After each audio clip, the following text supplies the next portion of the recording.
الحمد لله رب العالمين والصلاة والسلام على سيد المرسلين أما بعد فأعوذ بالله من الشيطان الرجيم بسم الله الرحمن الرحيم আল্লাহ তাআলা সর্বশেষ নবী আখির নবী সাল্লাল্লাহু তাআলা আলাইহি ওয়াসাল্লাম ইরশাদ করেছেন, কোনো ব্যক্তি আমার উপরে যদি অধিকারী দরুদ পাঠ করে আল্লাহ তাআলা তার ওই দিনের সমস্ত গুনাহ ক্ষমা করে দেন। সুবহানাল্লাহ। আজকে বহন করবো আল্লাহ তাআলার 5টি বিশেষ দয়া।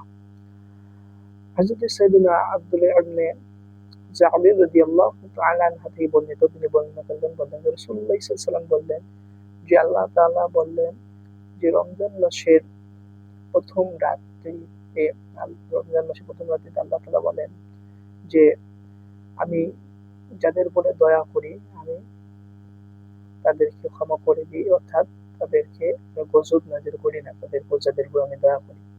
এবং 2 নম্বর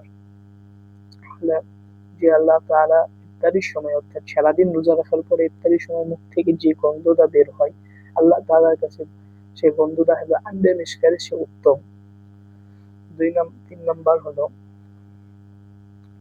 ফেরেশতারা তাদের জন্য দোয়া করেন, অর্থাৎ মাগফিরাতের জন্য দোয়া করেন। 4 নম্বর জান্নাতকে আল্লাহ তাআলা বলেন যে জান্নাত আমার এই অমুক নেক বান্দা শীঘ্রই তোমার কাছে আগমন করবে। 5 নম্বর আল্লাহ তাআলা রমজান মাসের সর্বশেষ রাত্রি, যে রাত্রিতে